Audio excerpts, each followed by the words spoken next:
प्रणाम प्रभु। कल्याण हो हनुमान।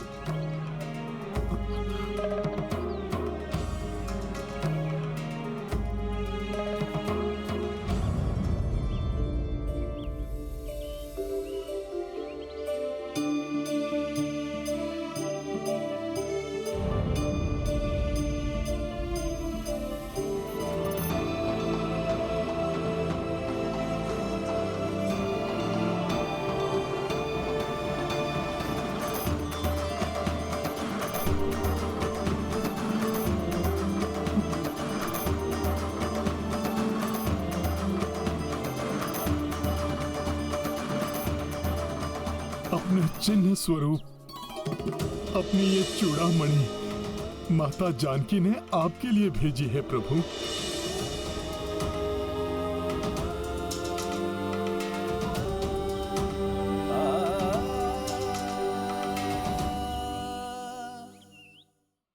जानकी का स्मरण कर मेरा गला रुंध रहा है, नेत्र अश्रुओं से भर जाते हैं। भ्राता लक्ष्मण, तुम ही इसे देखकर पहचाना, क्या ये तुम्हारी भाभी मां की चूड़ामणि है?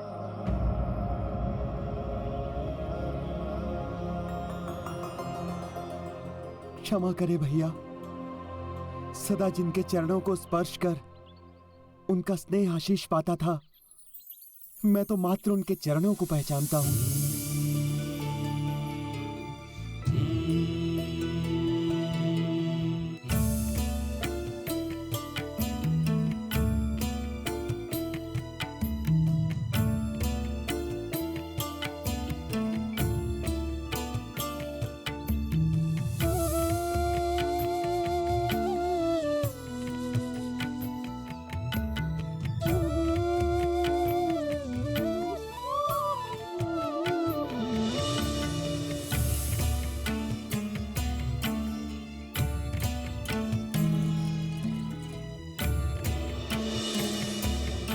सीते, जानकी के केश को सुशोभित करने वाला ये आभूषण उनके पिता महाराज जनक ने उन्हें दिया था। माता ने बड़े स्नेह से इससे उनके केश बांधे थे। जानकी के अनुपम सौंदर्य को और प्रकट करने वाली ये चूड़ामणि देखकर ऐसा प्रतीत हुआ कि मेरी जानकी मेरे सामने खड़ी है। उनके वियोग का दुख मेरे हृदय को व्याकुल कर रहा है।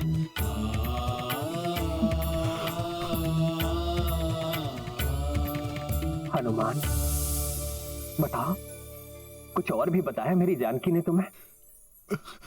हाँ प्रभु, माता ने उस घटना का भी वर्णन किया जब आप निद्रा मग्न थे और काकासुर रूप में आकर देवराज इंद्र के पुत्र जयंत ने माता सीता पर वार किया।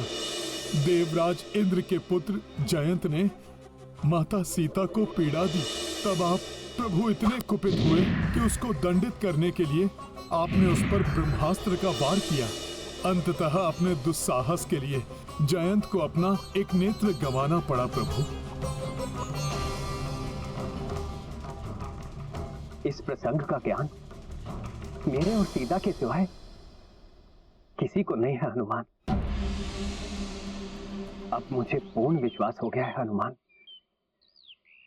तुम मेरी सीता से ही मिले थे।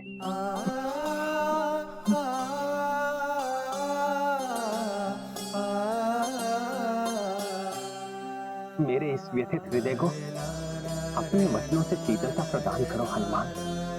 बताओ मुझे, कैसी है मेरी सीता? उन अत्यंत भयंकर राक्षसों के बीच कैसे रह रही है? बताओ मुझे मेरे बारे में और क्या कहा उसने? प्रभु, जैसे शरद ऋतु में कमल पुष्प कुम्हला जाता है, मुझसे भेंट होने के पूर्व उनकी वैसी ही स्थिति थी। निरंतर अश्रुधारा बहती थी उनके कमल नयनों से।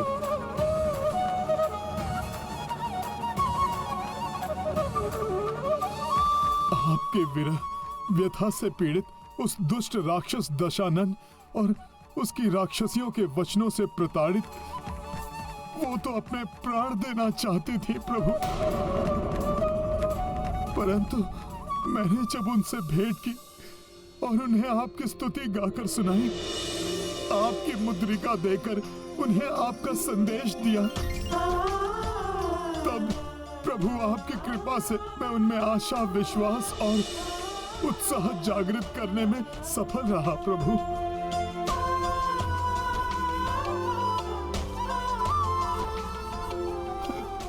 प्रभु, जनक नंदिनी अयोध्या की रानी एक वृक्ष के नीचे रहने पर बाध्य है प्रभु। कठोर भूमि ही अब उनकी शैया है, परंतु इससे उन्हें कोई कष्ट नहीं।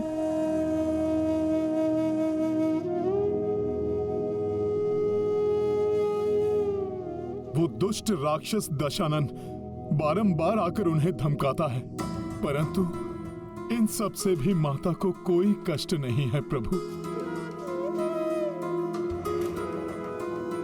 उन्हें तो मात्र एक ही कष्ट है, आपसे वियोग का कष्ट प्रभु।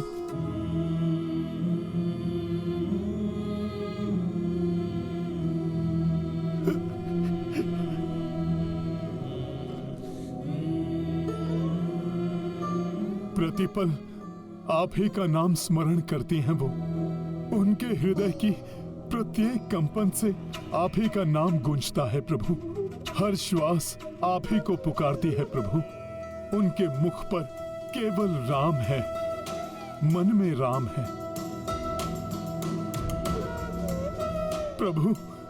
मैंने माता को अपने साथ चलने को कहा, परंतु उन्होंने अस्वीकार कर दिया ताकि आपकी प्रतिष्ठा को ठेस न पहुंचे।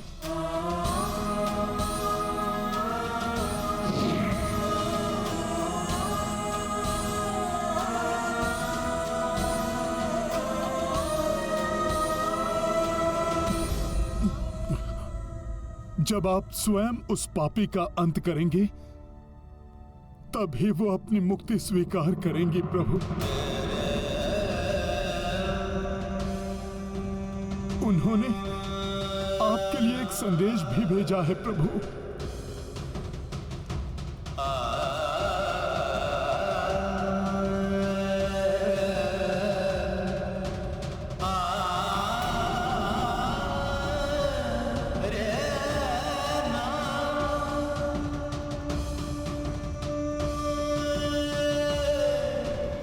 उन्हीं के शब्दों में आपको सुनाता हूं प्रभु। हे दशरथ नंदन, हे स्वामी, मैं अभागिनी,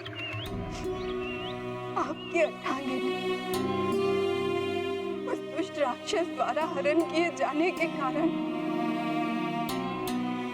मैं आपसे दूर रहने पर विवश हूँ स्वामी।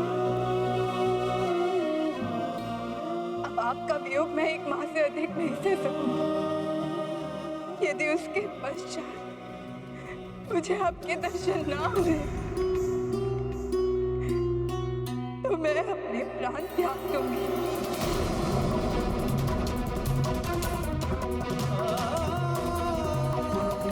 हे नाथ, हे प्रियतम, उसके पूर्व यहाँ आकर मुझे यहाँ से मुक्त करा कर ले जाइए।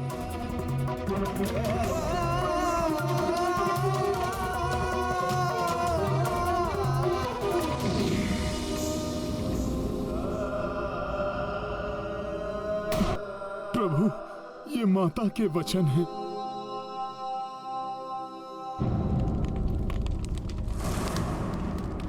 लंका में शक्ति और सामर्थ्य की कोई कमी नहीं। विश्वकर्मा को हम लंका का पुनर्निर्माण करने के लिए विवश कर सकते हैं।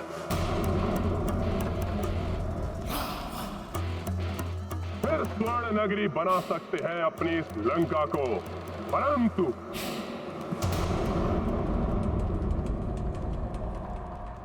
क्या इतने दयालु हैं हम?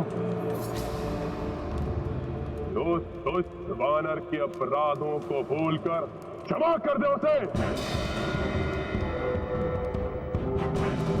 यदि क्षमा कर दिया तो क्या समझेगा यह संसार हमें, दयालु या भीरू? इतिहास हमें कर्मठ राक्षस बुलाएगा या लाचार राक्षस? बताइए, क्या करें हम? अपने स्वाभिमान की रक्षा करें या टेक दें घुटने उस वनवासी नर और उसके सेवक उस दुष्ट वानर के सामने?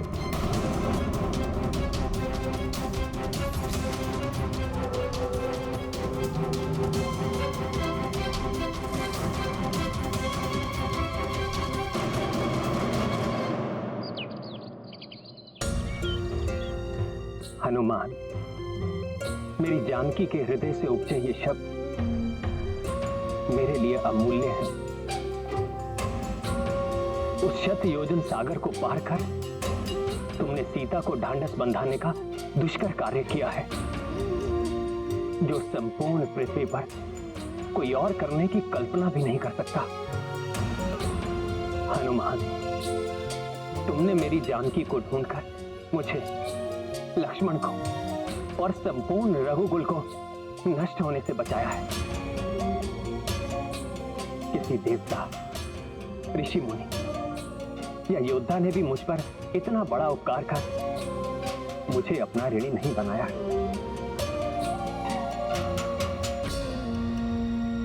हनुमान, परंतु मैं एक वनवासी तुम्हें कुछ भी देने में असमर्थ हूं, और यदि कुछ दे भी सकता तो भी इस ऋण से कभी मुक्त नहीं हो सकता था।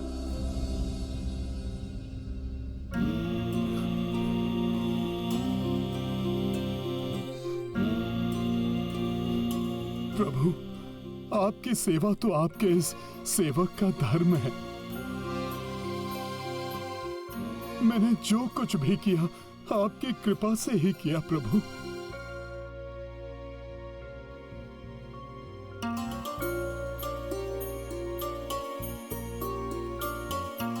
कुछ भी कहो हनुमान, मैं तुम्हारा ऋणी हूं, और ऋण होने के लिए मेरे पास तुम्हें देने के लिए कुछ नहीं है सिवाय तुम्हें अपने हृदय से लगाने के।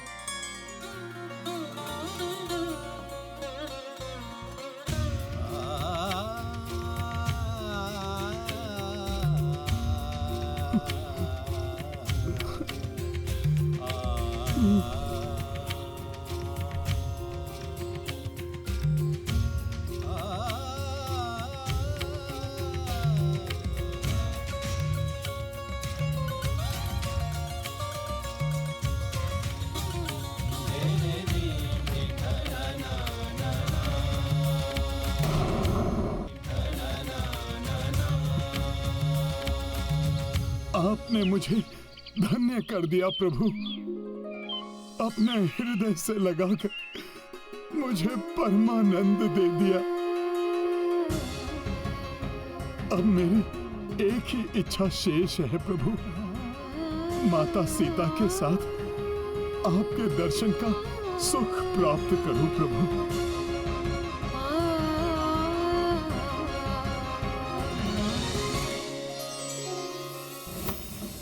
उस वानर के द्वारा हमारे शूरवीर योद्धाओं के वध को भूल जाए कि उसने मेरे कनिष्ठ पुत्र अक्ष कुमार की निर्मम हत्या की है।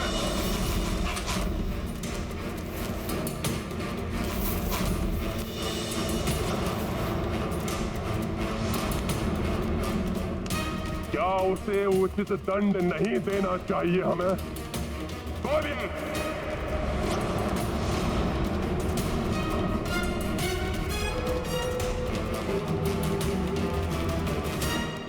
कहिए भ्राता महोदय,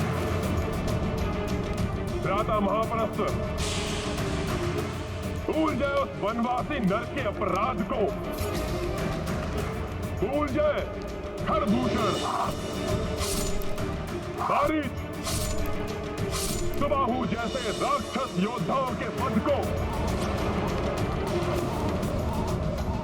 ताड़का जैसी भयंकर तेजस्विनी राक्षसी का संहार भूल जाए।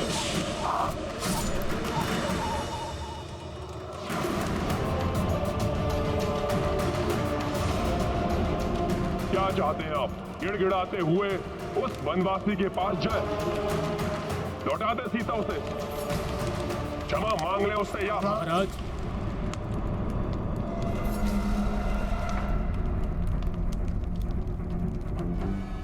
उचित तो यही होगा कि हम सीता को लौटा दें।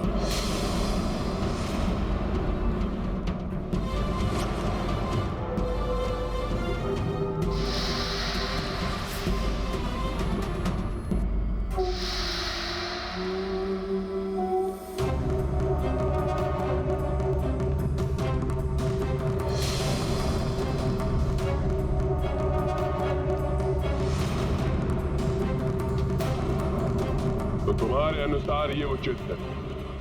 जी महाराज।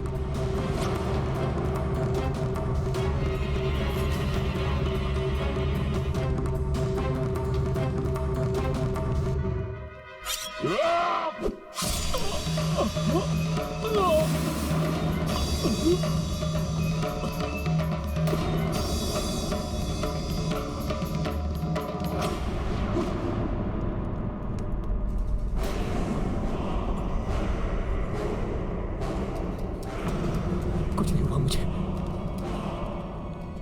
सुरक्षित हूं मैं। भ्राता महापराशर, भ्राता रावण ने यह सभा हमसे सत्य सुनने के लिए नहीं बुलाई है। वो तो वही सुनना चाहते हैं जो उनके मन में है। हाँ भ्राता महोदर, यदि हमने समर्पण करने का सुझाव दिया तो हमारी मृत्यु निश्चित है। काकाश्री, ऐसा प्रतीत होता है जैसे महाराज पूछ नहीं रहे हैं, धमका रहे हैं, जिससे कोई उनके विपरीत जाने की चेष्टा ना कर सके। ठीक कह रहे हो पुत्र निकुंभ। यदि कोई और विचार मन में आए तो उसे दबा लेना, अन्यथा परिणाम तुम जानते हो।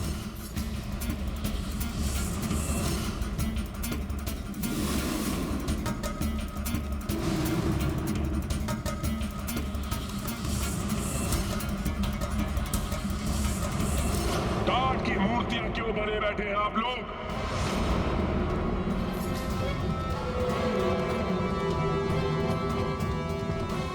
ताप सूंघ गया क्या? लंका के अपराजय महायोद्धाओं को लालायत है मेरे कान आपका उत्तर सुनने के लिए।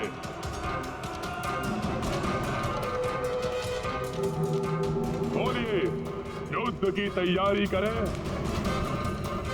या क्षमा प्रस्ताव भेजकर एक लज्जापूर्ण शांति स्थापित करें?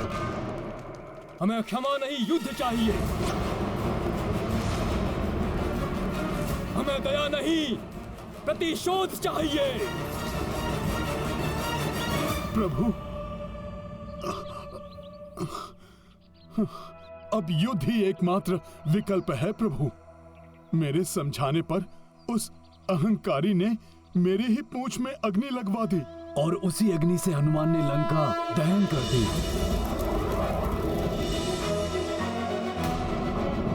उसके महान योद्धाओं का भी संहार हनुमान जी ने किया।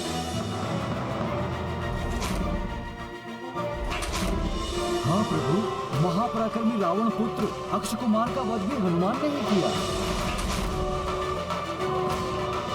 परंतु रस्सी जल गई, बल नहीं गया, दम्भी रावण अभी भी नहीं समझा। तो भैया अभी हम चलकर उसका दंभ दूर कर देते हैं और भाभी माँ को वापस लेकर आ जाते हैं। प्रभु, आप आज्ञा दीजिए, मेरी सेना तत्पर है युद्ध के लिए।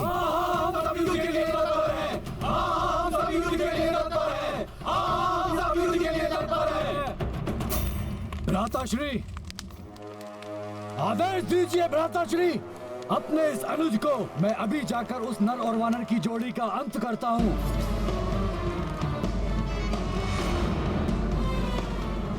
वो हमारे शत्रु हैं, उनका अंत होना अनिवार्य है। आप आदेश ना भी दे महाराज तो भी मैं उनका संहार करूंगा। उन निकृष्ट राक्षसों से युद्ध कर माता सीता को लंका से मुक्त कराने के लिए हनुमान भी तत्पर है प्रभु।